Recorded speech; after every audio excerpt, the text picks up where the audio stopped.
Sekarang mari kita mencoba untuk membedah atau untuk mengetahui siapa sih orang yang diberikan nikmat itu. Ya orang-orang yang mereka setia, orang-orang yang tadi setia mengikuti para nabi. Bila karakter mereka itu kalau di dunia itu kayak apa?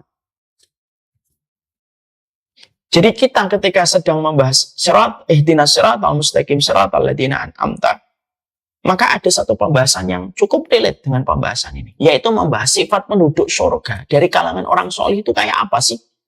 Yang mereka itu sebenarnya adalah penduduk surga yang masih tinggal. Sebenarnya mereka itu nanti menjadi penduduk surga. Jadi sifat mereka itu kayak apa? Selamat datang di channel Langkah Iman Istiqomah. Jangan lupa like, komen, dan subscribe. Dan semoga kita semua mendapatkan ilmu yang bermanfaat. Amin. Seluruh para penuntut ilmu yang semoga kita senantiasa menjadi keluarga semoga kita menjadi keluarga di antara kalangan umat.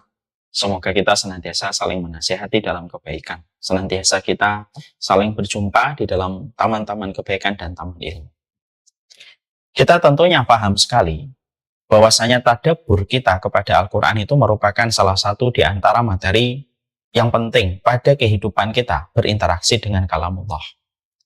Tidak salah, banyak sekali ulama yang mengingatkan kita sebagai penuntut ilmu.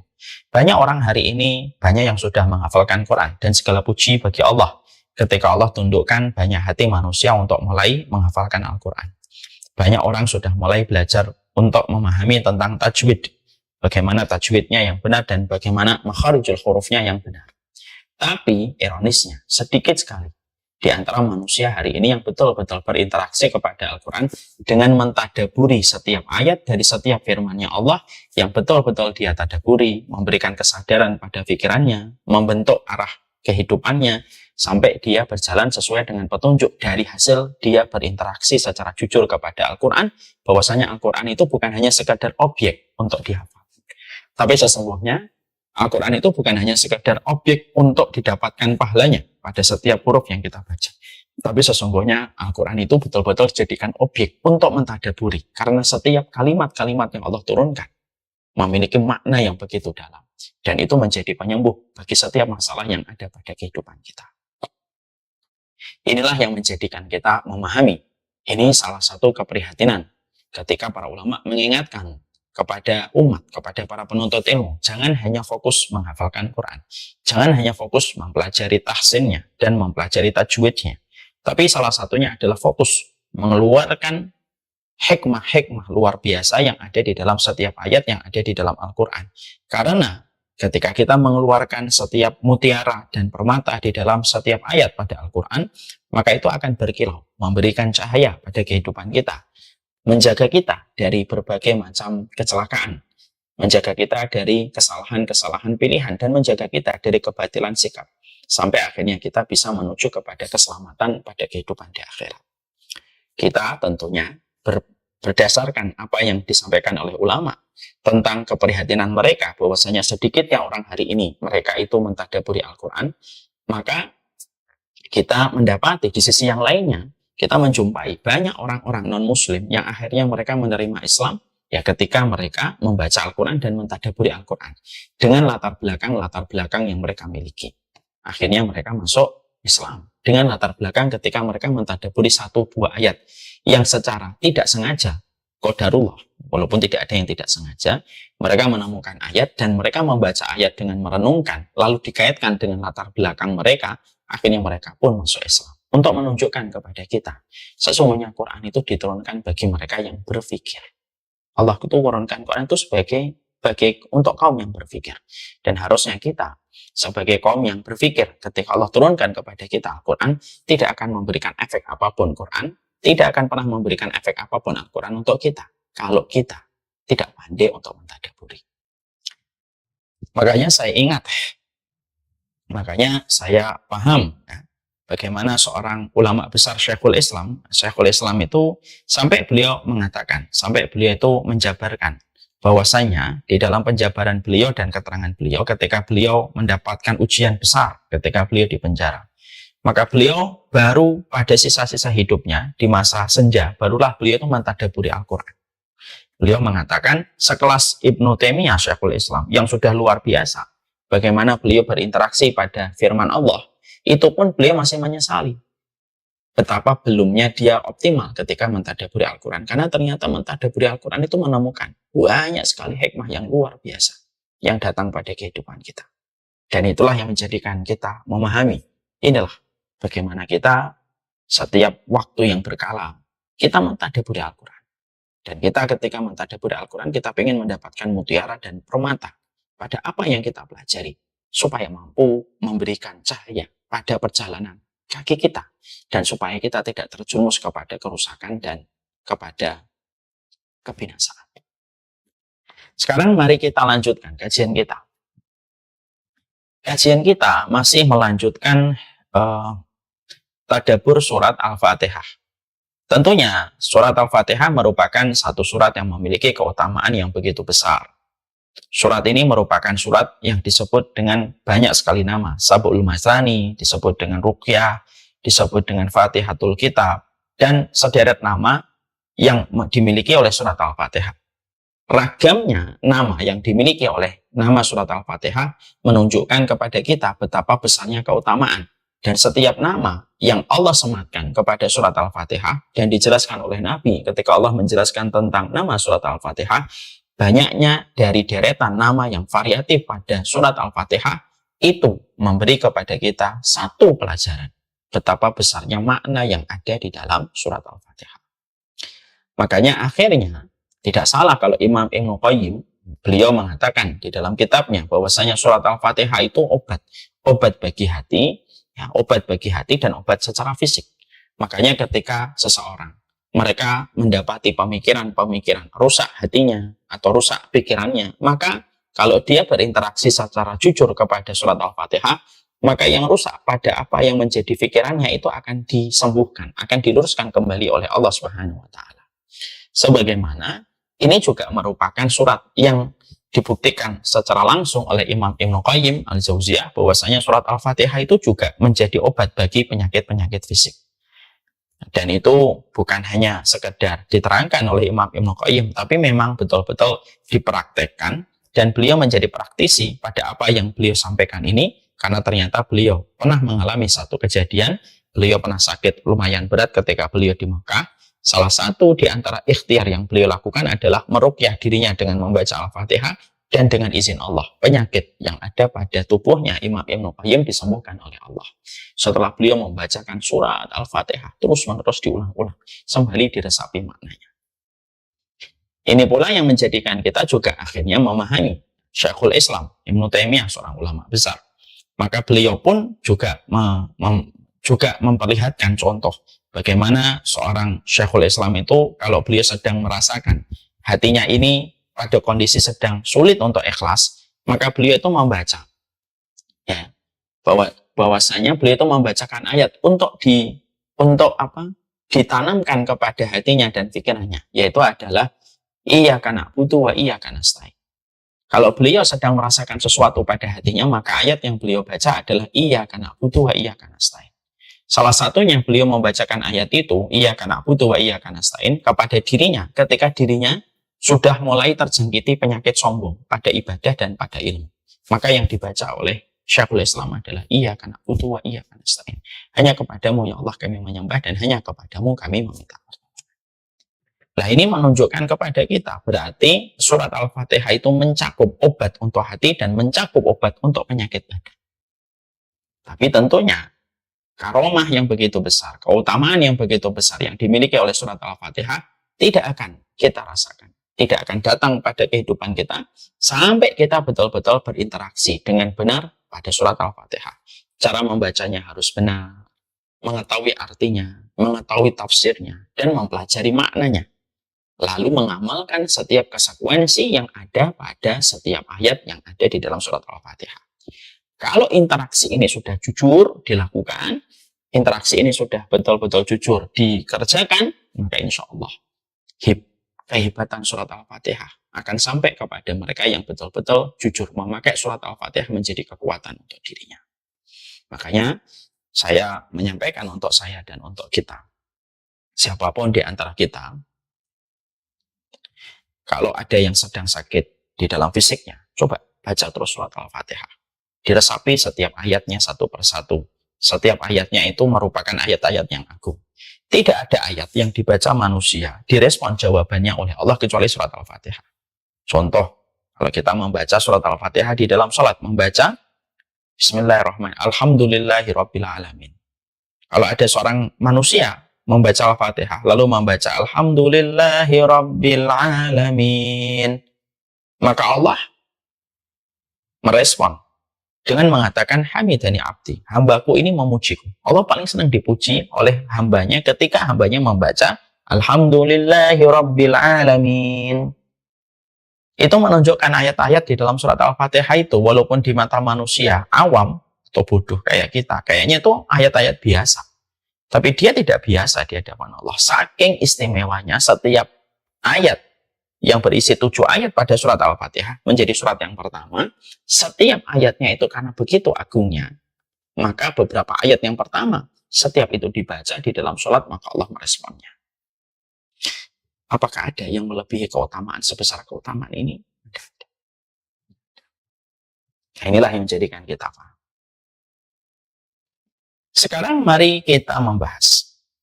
Kita kemarin sampai kepada pembahasan yaitu adalah ihdinas siratal mustaqim, siratal ladzina an'amta.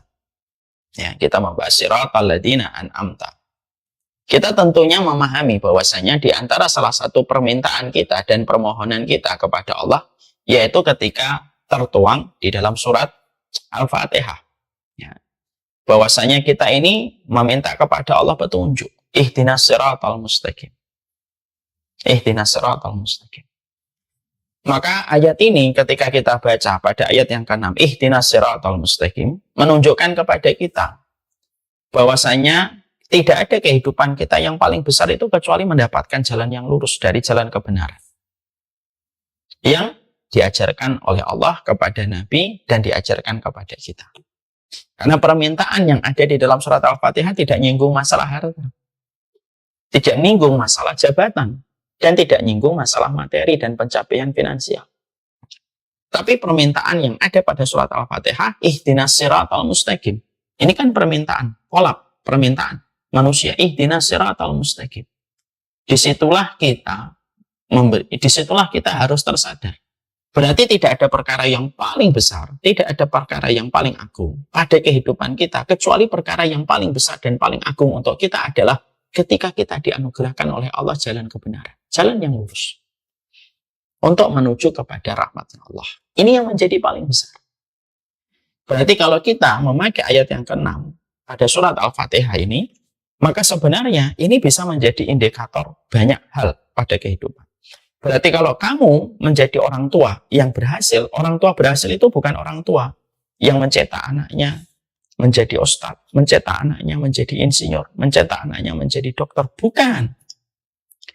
Tapi orang tua yang berhasil itu adalah orang tua yang mampu memperkenalkan siratal mustaqim kepada putra dan putrinya, jalannya para nabi, lalu memastikan putra dan putrinya berjalan di atas jalan kebenaran sebelum orang tuanya berpulang kembali kepada Allah. Ini orang tua yang berhasil. Seorang suami yang berhasil itu bukan seorang suami yang mereka memberikan sandang, papan, dan pangan. Itu kewajiban. Tapi seorang suami yang betul-betul berhasil di hadapan Allah itu ya dilihatkan oleh Allah di dalam surat Al-Fatihah, yaitu seorang suami yang betul-betul mereka memberikan arahan kepada istrinya supaya istrinya itu mendapatkan siratal mustaqim, sebuah jalan yang ditinggalkan oleh para nabi dan para rasul. Dan kita selaku manusia, puncak kesuksesan kita bukan urusan finansial. Kenapa? Kalau nurutin sukses itu finansial, nggak ada habisnya. Di atas kesuksesan kita ada orang yang lebih sukses. Di atas profit kita 100 miliar, ada orang yang mendapatkan profit jauh lebih banyak daripada kita. Nggak ada habisnya ukuran itu. Tapi kesuksesan kita itu adalah ketika pada kehidupan kita, itu kita betul-betul memahami bagaimana bagaimana kita mampu mendapatkan siratal mustaqim pada kehidupan. Dan itu sampai diminta satu harinya 17 kali ketika kita membaca surat Al-Fatihah di dalam sholat kita. Baru sholat yang wajib itu menunjukkan. Berarti itu merupakan sebuah hajat yang tidak bisa tergantikan dan tidak bisa terwakilkan dengan hajat apapun. Ini yang paling penting. menunjukkan manusia kepada siratal mustaqim. Ini tugas pertama. Sehingga ihdinas siratal mustaqim ini harus menjadi sebuah parameter gitu. Apapun itu yang harus mengarah kepada siratal mustaqim. Apapun yang tidak mengarah kepada siratal mustaqim, tinggalkan. Ya.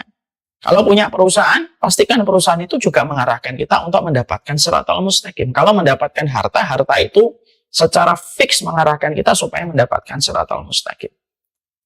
Kalau kita punya istri, kita punya anak yang mengarahkan kita kepada siratal mustaqim. Selesai. Itulah yang merupakan puncak dari sebuah permintaan manusia. Puncak permintaan manusia itu mendapatkan siratal mustaqim. Karena itu merupakan perkara besar pada kehidupan kita. Ya, nanti kalau melihat istrinya, lihat istrinya. Seberapa besar kita telah menjelaskan siratal mustaqim untuk istri kita. Lihat anak, sudah seberapa banyak kita menjelaskan tentang siratal mustaqim sama anak kita. Itulah hakikatnya. Dan itu merupakan permintaan paling besar dan paling agung pada kehidupan. Makanya kita mendapati apa yang Allah sampaikan, wa anna hadza sirati mustaqiman fattabi'uhu wa la tattabi'us subula fatafarraqa bikum an sabilih. Maka Allah menyampaikan pada surat Al-An'am 36, wa anna hadza sirati mustaqimah. Ini loh jalanku yang lurus. Allah mempertegas kembali. Ini loh jalanku yang lurus, fattabi'uhu. Ikutin aja jalan yang lurus. Jadi intinya adalah kehidupan itu ya mengikuti jalan yang ditinggalkan, mengikuti jalan yang dibuat oleh Allah. Lalu jalan itu sudah dibuat oleh Allah, lalu dijelaskan letak posisinya oleh para nabi. Ya sudah ikutin aja, wala tattabi'us subula fatafarraqa bikum an sabilih. Tapi jangan ikutin ya jalan-jalan yang dibuat oleh setan, oleh hawa nafsu, oleh kebutuhan. Yang memang jalan-jalan itu dibuat oleh setan untuk menandingi dan menipu setiap manusia supaya manusia itu tidak berjalan di atas jalan kebenaran.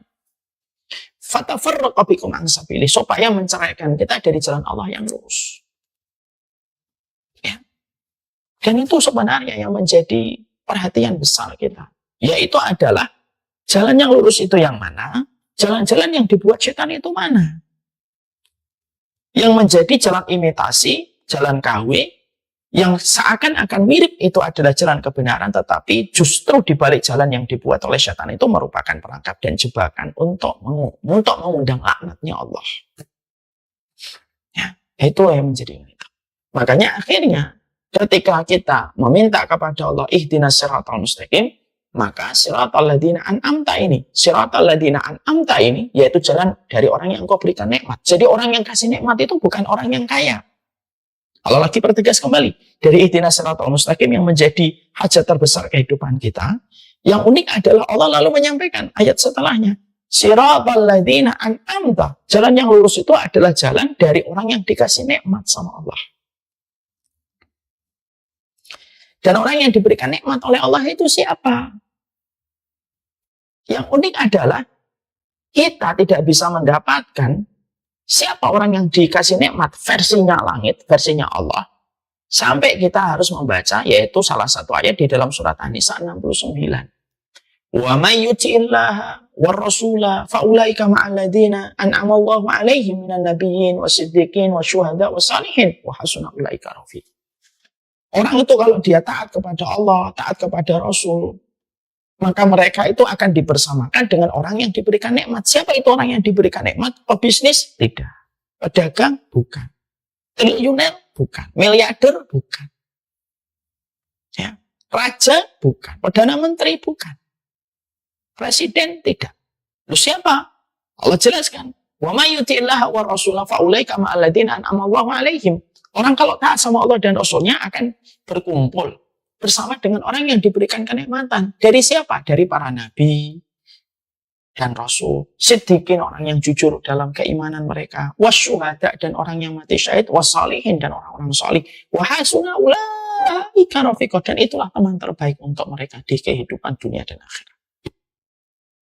Jadi Allah itu langsung Allah itu mementahkan. Kalau kita selama ini itu suka mengagungkan dunia dan profit materi itu, Allah itu langsung mementahkan dengan ayat yang ada pada surat Al-Fatihah. Siratal ladzina an'amta ini siapa sih? Jadi orang yang diberikan nikmat versinya Allah itu dengan versinya manusia beda. Kalau versinya manusia orang kasih nikmat itu ya sekaya raya, dia kaya raya, sukses dengan seluruh planning hebat yang dia miliki. Enggak.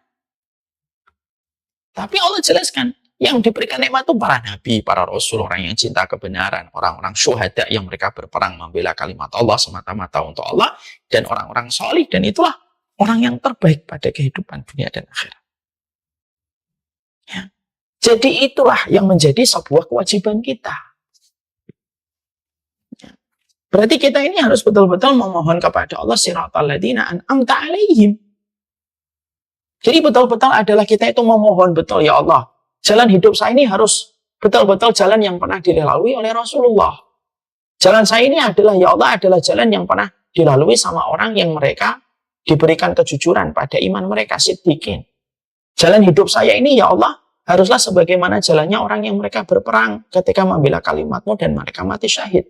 Dan jalan saya, ya Allah, sebagaimana jalan orang-orang solih yang mereka selalu menjaga diri mereka dari berbagai macam perkara yang dilarang dan mentaati apa yang diperintahkan, meninggalkan perkara-perkara yang syubhat. Itu yang menjadi perhatian kita. Minta itu kepada Allah. Dan para ulama mengatakan kepada kita, tidak semuanya orang yang berdoa ihdinas siratal mustaqim, siratal ladzina an'amta 'alaihim, mereka mendapatkan apa yang mereka ucapkan di dalam ayat itu. Karena banyak orang yang mereka meminta ihdinas siratal mustaqim ketika tidak datang dari hatinya, tidak datang dari dorongan, betul-betul dia mencintai jalan mereka, orang yang diberikan nikmat. Ucapannya itu ya hanya ucapan, tetapi tidak ada tidak ada yang Allah kabulkan untuk mereka ketika mereka tidak jujur pada permintaan mereka kepada Allah. Ya. Jadi di situ kita menjumpai betul-betul harus jujur. Kalau baca ini tuh berarti betul-betul, ya Allah, sekarang homo, LGBT, berbagai macam paham itu luar biasa di mana-mana marak. Itu semakin menjadikan kita itu hadirkan hati kita membaca ihdinas siratal mustaqim siratal ladzina an'amta. Itu kita itu betul-betul hadirkan orang yang diberikan nikmat itu kita keluarkan itu berbagai macam yang sering kita lihat di sosial media. Yang kita bayangkan itu Nabi, Siddiqin, Hamzah, Mus'ab bin Umair, orang-orang solih yang sejatinya hidup kita itu harus betul-betul sama dengan kehidupan mereka. Dan itu yang sebenarnya yang Allah kondisikan untuk kita. Karena Islam itu tidak ada Islam klasik, tidak ada Islam moderat, tidak ada Islam klasik dan moderat. Semua Islam itu sama, meminta supaya kita mendapatkan jalan yang lurus, dan jalan yang lurus itu jalannya para nabi. Jalannya para nabi. Tidak usah kita langsung mendikotomi ini Islam moderat. Nggak ada Islam moderat, nggak ada Islam klasik. Islam yang betul-betul mereka melihat kehidupannya, pikirannya sesuai dengan apa yang mereka lihat dari kehidupan para nabi, para sahabat, para syuhada dan orang solih. Dan itu yang Allah maksudkan ketika kita membaca itu. Jadi ayat ini kalau dibaca 17 kali di dalam satu hari itu kan sebenarnya nyetrum kita supaya terus kita ingat, disetrum lagi. Loh, hidupmu itu harusnya bersama para nabi dan para rasul. Tapi setruman itu tidak akan pernah ngasih efek kalau yang membaca hanya sekedar membaca sebagai formalitas. Makanya agungnya ayat ihdinas siratal mustaqim siratal ladzina an'amta 'alaihim. Karena ini juga berkaitan tentang siratal mustaqim. Maka sebelum kita membahas siratal mustaqim itu adalah jalannya para nabi, di mana spesifikasinya adalah bukan jalannya orang Yahudi dan bukan jalannya orang Nasrani. Sekarang mari kita mencoba untuk membedah atau untuk mengetahui siapa seorang yang diberikan nikmat itu, ya orang-orang yang mereka setia, orang-orang yang tadi setia mengikuti para nabi. Bila karakter mereka itu kalau di dunia itu kayak apa? Jadi kita ketika sedang membahas ihdinas siratal mustaqim siratal ladzina an'amta, maka ada satu pembahasan yang cukup relate dengan pembahasan ini, yaitu membahas sifat penduduk surga dari kalangan orang solih itu kayak apa sih? Yang mereka itu sebenarnya adalah penduduk surga yang masih tinggal. Sebenarnya mereka itu nanti menjadi penduduk surga. Jadi sifat mereka itu kayak apa? Ini menarik. Dan ini saya korelasikan dengan sebuah dialog antara seorang sahabat yang bernama Hammam dengan Ali bin Abi Thalib. Ketika Hammam dan Ali ini, Hammam itu bertanya kepada Ali, "Wahai Ali, Gimana ya sifat penduduk surga itu? Ketika mereka masih berjalan di dunia itu kayak apa sih sifat-sifat mereka? Karena kan kita harus tahu kan, kita minta kepada Allah, kita meminta jalan orang yang diberikan nikmat. Dan orang yang diberikan nikmat itu orang yang diberikan tanda-tanda surga pada perilaku kehidupannya. Nah, terus ini pas dengan apa yang pernah ditanyakan Hammam radhiyallahu anhu kepada sahabat Ali. Siflana, tolong sifatkan kepada kita. Penduduk surga itu sifatnya mereka itu kayak apa? Kalau mereka masih di dunia itu mereka itu hidupnya kayak bagaimana? Kita pelajari ya, kita coba kaji karena ini masih ada kaitan erat dengan apa yang menjadi doa pada surat Al-Fatihah. Maka ketika Ali bin Abi Thalib ditanya bagaimana sifat penduduk surga ketika mereka di dunia, perhatikan jawaban Ali. Beliau memberikan jawaban yang runut, sistematik, rapi dari awal sampai akhir untuk menjadi sebuah perenungan untuk setiap manusia terhadap jawaban yang disampaikan oleh Ali bin Abi Thalib. Ali bin Abi Thalib mengatakan, sesungguhnya wahai Hammam, kalau kamu melihat bagaimana penduduk surga ketika masih hidup di dunia, sifat mereka itu adalah orang yang shaduk fil lisan. Orang itu adalah orang yang jujur di dalam perkataan mereka. Jadi perkataan yang mereka katakan itu selalu jujur. Mereka jujur dalam iman, mereka jujur dalam perkataan, tidak ada dusta yang mendominasi, tidak ada pula yang dinamakan dusta di dalam setiap apapun yang mereka ucapkan. Suatu mereka itu betul-betul orang yang jujur dalam perkataan. Nah, ingat ya, kejujuran ini Rasulullah sudah pernah Rasulullah pernah ditanya, ya Rasulullah, ada nggak orang mukmin yang bakhil? Ada. Ada tidak orang mukmin yang mereka pengecut? Ada. Lalu yang terakhir, halil mukmin yakdzib, apakah ada orang mukmin yang mereka berdusta? Dijawab sama Rasulullah, innal mu'mina la yakdzib. Mukmin itu nggak ada yang berdusta.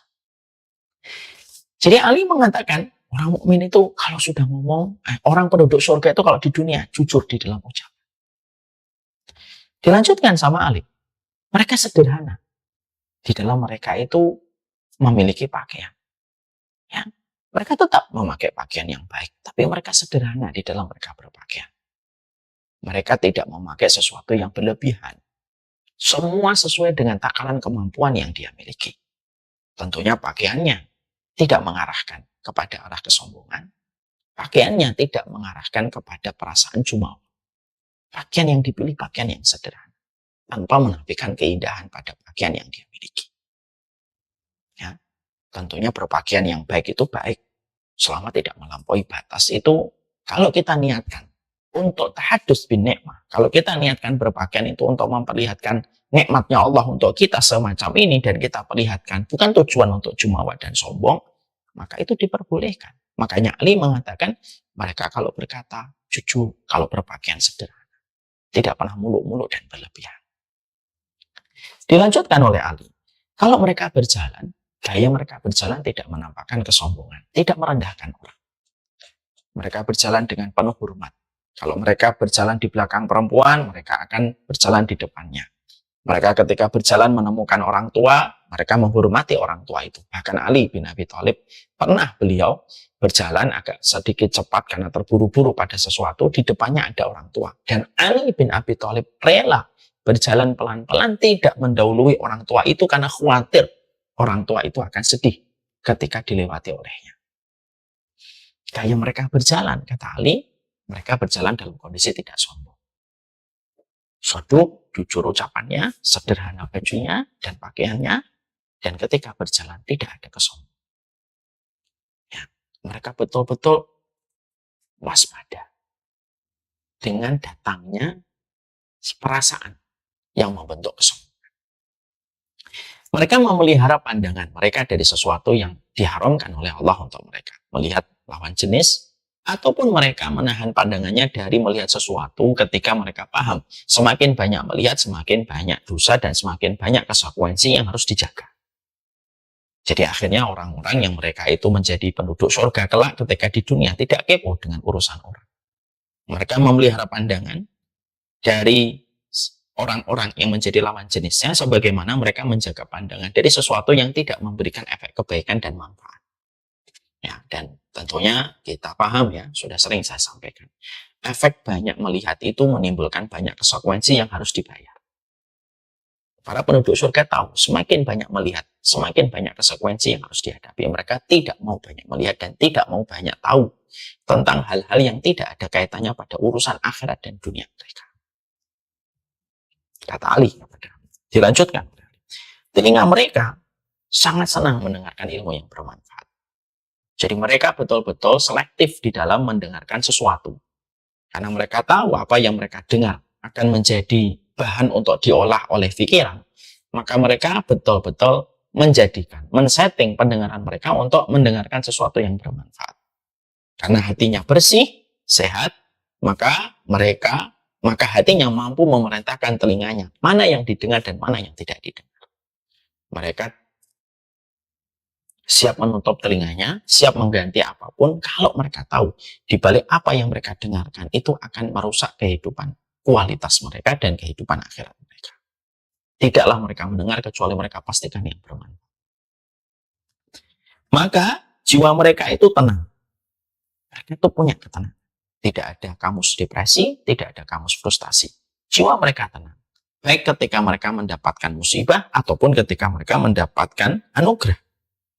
Mereka tetap sama. Ketika mendapatkan musibah, senang karena mereka tahu di balik setiap musibah ada pahala yang besar. Tapi mereka juga tenang ketika mereka mendapatkan anugerah. Karena mereka tahu di balik setiap anugerah itu ada sebuah konsekuensi untuk selalu bersyukur kepada Allah. Mereka tidak diatur perasaan mereka dengan datangnya dunia. Kalau berlebih, kalau datang dia gandrung, kalau hilang maka dia menjadi kecewa dan frustasi. Bukan itu. Ali tidak menceritakan itu. Tapi Ali menyampaikan kepada hamba, jiwa orang-orang yang menjadi penduduk surga itu tenang. Baik ketika mendapatkan kelapangan ataupun ketika mereka mendapatkan musibah. Kalau mendapatkan anugerah tenang, karena dia tahu itu datang dari Allah semata. Kalaupun mendapatkan musibah, maka dia pun sabar dalam ketenangan. Karena tahu, tidak ada yang meluputkan dia terhadap sesuatu kecuali Allah telah catat di dalam Lauhul Mahfuz, di mana catatan Allah pada Lauhul Mahfuz tidak pernah salah dan tidak pernah menzalimi setiap manusia.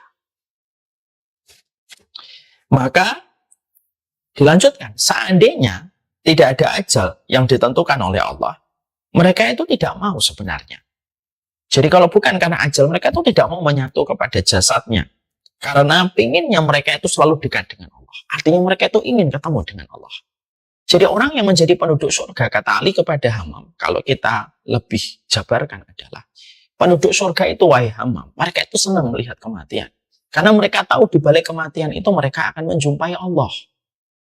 Kalau bukan karena tuntutan untuk menerima batasan ajal yang ditetapkan oleh Allah, sebenarnya penduduk surga itu pinginnya itu meninggalkan jasad mereka supaya mereka terus terbang menuju kepada Allah. Saking rindunya mereka kepada Allah karena mereka tahu Allah itu obat dari seluruh penyakit dan kekacauan yang ada pada kehidupan makhluk. Tapi karena mereka tahu bahwasanya ajal itu ditetapkan waktunya dan setiap mereka harus mempergunakan ajal yang Allah berikan untuk beribadah kepada Allah, yang menjadikan mereka itu ya menunggu pertemuan mereka dengan Allah. Jadi mereka itu memandang kematian itu senang sekali. Maka itu kita kaitkan dengan sebuah riwayat yang datang dari Rasulullah SAW. Ketika Rasulullah mengatakan, faman ahabba liqa Allah, ahabba liqa'ah. Faman kariha liqa Allah, karihallahu liqa'ah. Siapapun yang senang berjumpa dengan Allah, nanti Allah senang berjumpa dengan dia. Tapi siapapun yang dia benci berjumpa dengan Allah, maka Allah pun lebih benci berjumpa dengannya. Dan salah satu rasa senang ketika berjumpa dengan Allah ya ketika kita harus melewati kematian, kita tidak membenci kematian. Karena kita tahu di balik pintu kematian itu kita akan dipertemukan dengan Allah. Ya. Dilanjutkan oleh Ali. Di mata mereka, yang paling besar itu hanyalah Allah. Jadi kalau mereka dicemooh, dihinakan orang gitu ya, mereka tidak akan pernah peduli itu. Selama mereka tahu bahwasanya apa yang mereka lakukan itu bagian dari kebenaran, bagian dari ilmu, dan bagian dari upaya mereka sudah memberikan akhlak. Jadi mereka itu yang paling besar itu hanyalah Allah. Sehingga kalau mereka kehilangan dunia, maka mereka menganggap remeh itu. Kehilangan dunia itu cuma dunia saja. Karena yang paling besar itu setiap waktunya itu adalah Allah. Makanya saya teringat kepada Imam Asy-Syafi'i. Imam Asy-Syafi'i itu ulama besar. Imam Asy-Syafi'i itu termasuk ulama besar di kalangan tabi'in. Imam Az-Zuhri itu mengatakan ada 4 ulama besar, yaitu adalah Imam Asy-Syafi'i, Hasan Al-Basri, Sa'id bin Zubair, Sa'id bin Musayyib, dan Makhul.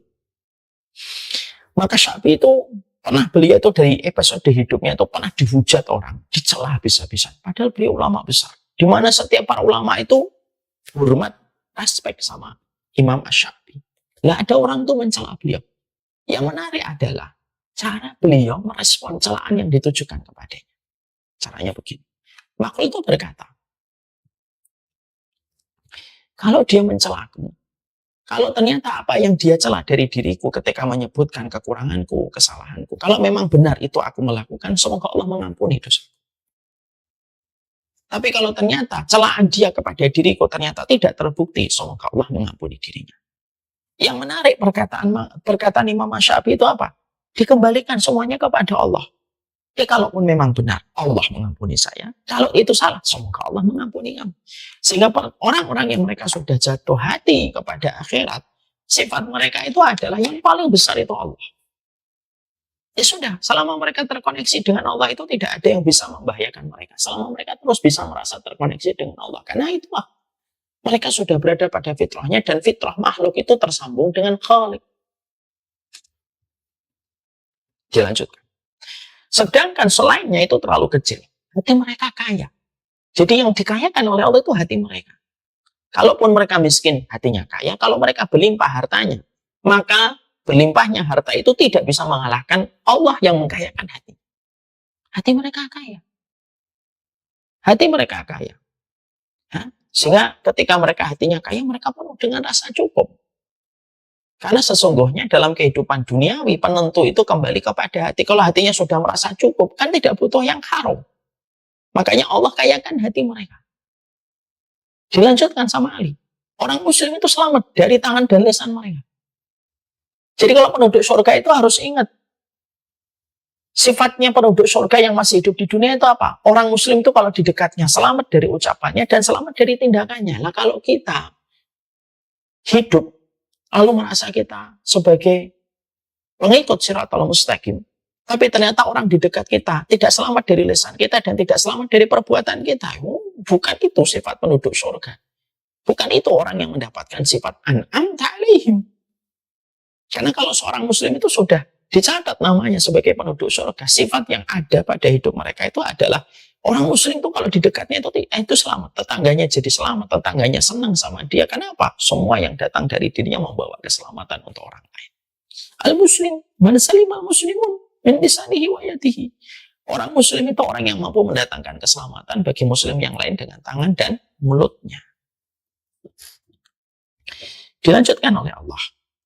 Mereka itu rela menderita sebentar di dunia. Mereka rela menderita sebentar di dunia. Untuk supaya mereka bisa berbuka di akhirat ketika nanti di surga. Sebagaimana maknanya orang puasa. Orang puasa itu rela menahan laparnya untuk menikmati makanan ketika berbukanya. Lah penduduk surga itu kata Ali, mereka itu adalah orang yang rela menderita di dunia. Tidak apa-apa di dunia. Untuk sebuah kesenangan besar dalam kehidupan di akhirat. Makanya Imam Asy-Syafi'i lalu pernah mengatakan, tidaklah seorang mukmin yang Allah cabut satu nikmatnya kecuali Allah pasti balas di akhirat dengan jauh lebih besar dari ekspektasi pikiran. Ya. Maka mereka itu rela menderita pada waktu berpuasa, rela menderita untuk menjaga dirinya dari pergaulan bebas, rela menderita untuk sabar ketika didolimi, rela untuk menderita ketika harus memberikan hartanya di jalan-jalan Allah, padahal hawa nafsunya itu menuntut dia genggam aja itu uang, genggam aja jangan dikasih. Rela menderita untuk berpisah sementara dengan hartanya ketika dia yakin akan ketemu lagi dengan harta itu. Rela menderita di waktu malam ketika harus bangun malamnya. Rela menderita untuk menutup auratnya dan ditutup bagaimana hijab untuk dirinya dengan rasa gerah dan panas yang didapatkan. Rela menderita mendidik anaknya. Rela menderita tidak menjadi populis pilihannya. Tidak menjadi populis pendapatnya. Mereka rela itu. Mereka rela. Kalau semuanya dunia saja, mereka rela untuk menderita. Selama mereka tahu bahwasanya mereka mendapatkan kenikmatan yang panjang. Mereka sibuk dengan perniagaan yang menguntungkan. Artinya mereka itu selalu berdagang sama Allah. Karena mereka tahu berdagang sama Allah itu adalah perdagangan yang pasti itu untungnya jauh lebih besar. Sebagaimana sering saya sampaikan kan, kita sholat subuh, kita sholat sunnah fajar aja lebih baik daripada dunia dan isi-isinya. Yang isinya itu tidak bisa ada satupun kalkulator yang menghitungnya. Itu baru sholat sunnah 2 rakaat. Orang yang menjadi penduduk surga itu mereka sibuk, perniagaan mereka itu ya dengan Allah. Apapun itu diniatkan untuk menjadi dagangan mereka sama Allah. Kasih hadiah sana, mereka niatkan untuk Allah. Mereka ngasih ini, mereka niatkan untuk Allah. Semuanya diniatkan untuk Allah semua. Sebagai bentuk bagaimana mereka itu terus mengingat Allah dan menjadikan Allah itu tujuan dalam setiap apapun yang mereka perbuat. Lalu dikatakan, dunia itu menginginkan mereka, tapi mereka itu tidak menginginkan dunia berlebihan kecuali mengambil sesuai kadarnya dan menepis yang haram. Ya. Waktu malam mereka jauh lambungnya dari tempat tidur. Jauh lambungnya dari tempat tidur. Saking begitu mereka tenggelam pada sujud yang mereka lakukan, pada khusyuknya mereka ketika membaca Quran. Kalau mereka membaca Quran, kata Ali, kalau mereka melewati ayat-ayat yang menceritakan tentang rahmat, mereka berhenti, mereka minta surga kepada Allah. Kalau mereka melewati ayat-ayat yang menceritakan tentang adab Allah dan kengerian neraka, mereka berhenti, mereka menangis, mereka memohon perlindungan kepada Allah dari api neraka. Ya. Dan ketika mereka tampil, mereka itu sebagai orang-orang yang bertakwa, tapi mereka suka menyembunyikan amal kebaikan mereka. Jadi mereka itu kalau siang, dia seger. Bukan pada kondisi lemes, untuk diperlihatkan bahwasanya dia telah semalam suntuk begadang. Enggak, dia segar. Seakan-akan orang itu menyangka bahwasanya dia tidak sepanjang malam itu ibadah sama Allah. Karena apa? Mereka menjadi hamba al-adqiya, al-akhfiya. Karena mereka itu menjadi hamba yang bertakwa lagi. Mereka itu menyembunyikan ketakwaan mereka kepada Allah. Walaupun sepanjang malam mereka jauh lambungnya dari tempat tidur, kalau bangun mereka seger. Seakan-akan orang itu menyangka orang ini tidak tahajud, saking segernya dia dalam penampilan. Rasa takut kadang-kadang yang membuat mereka murung. Jadi seakan-akan dia itu kadang-kadang sedih. Bukan karena dunia yang terlewatkan. Bukan karena kesempatan finansial yang akhirnya terluputkan. Tapi ternyata mereka terlewatkan dari urusan. Tapi ketika mereka itu takut, ya karena mereka itu seakan-akan telinga mereka itu mendengar adab neraka. Seakan-akan telinga mereka itu mendengar bagaimana jeritan-jeritan penduduk kubur. Yang menjadikan mereka itu ketakutan kadang-kadang. Takutnya bukan kepada kematian, tapi takutnya itu adalah kepada adab neraka seakan-akan diperlihatkan untuk mereka. Tapi walaupun terkadang takut, mereka selalu berharap kepada rahmatnya Allah yang begitu besar. Masya Allah. Ali lalu melanjutkan. Mereka itu curiga terhadap diri mereka. Artinya mereka itu selalu suudzon sama dirinya. Wah, sholat saya masih kurang. Wah, ibadah saya masih lepotan. Ya. Sehingga akhirnya mereka itu karena merasa curiga sama dirinya sendiri, mereka paling gak suka dipuji. Masya Allah. Jadi kalau ada orang muji mereka langsung ditutup mulutnya mereka. Kenapa penduduk surga yang masih di dunia itu tidak suka dipuji? Ya karena mereka tahu kualitas mereka. Karena mereka diberikan oleh Allah perasaan supaya mereka itu suudzon sama diri mereka sendiri dan mereka merasa amal ibadah mereka itu belum apa-apa dibandingkan sama orang-orang yang lebih solih, yang lebih senior daripada mereka. Sehingga mereka itu paling tidak suka dipuji.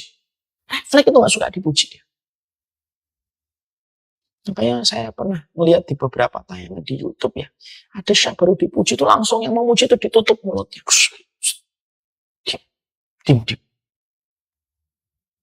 Ya, makanya saya ketika baca perkataan dan dialog obrolan antara Ali dengan Hammam itu, Masya Allah ya.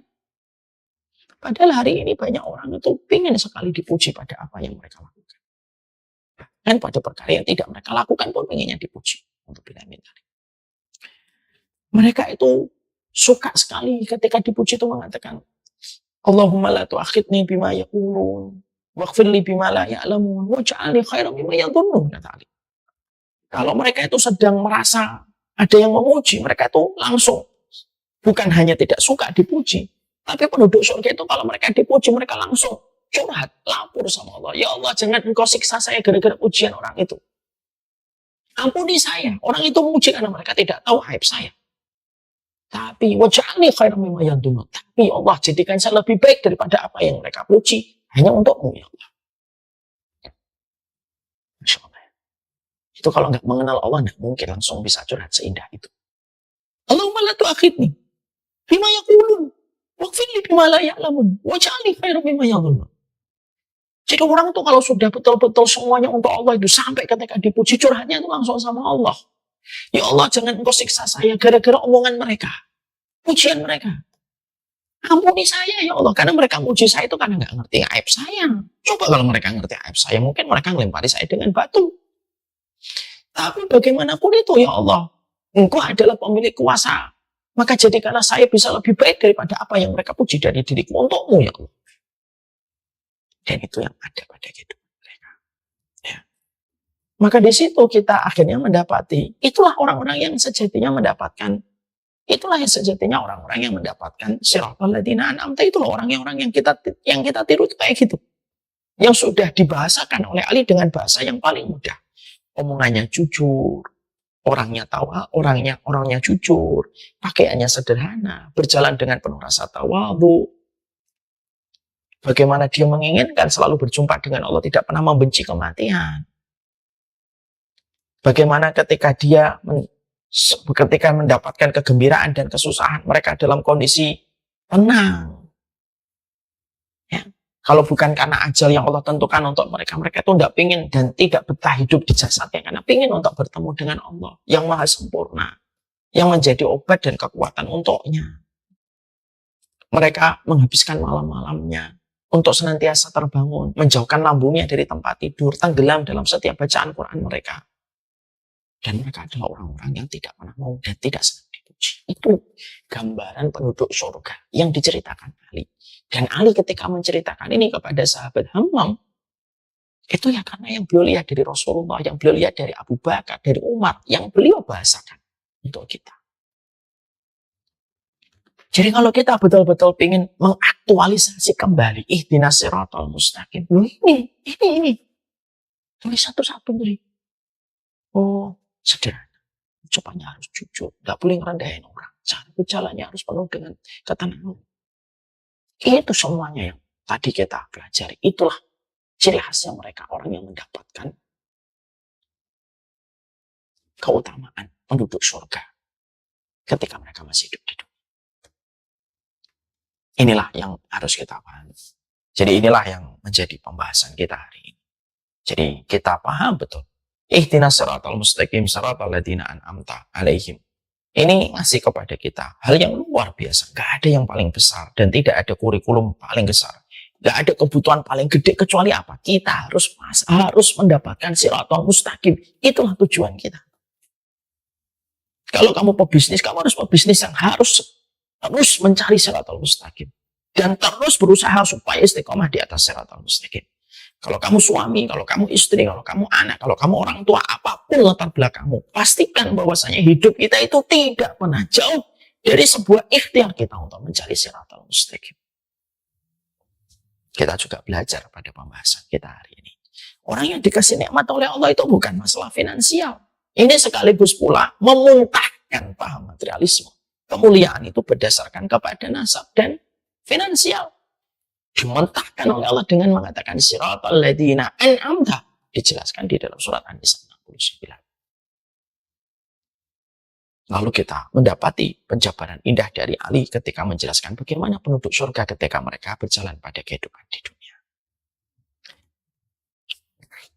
Semoga Allah memberikan keberkahan dalam setiap urusan kita. Semoga kita selalu jujur kepada surat Al-Fatihah, pada setiap maknanya, pada setiap hukumnya, dan pada setiap realisasi pada kehidupan kita.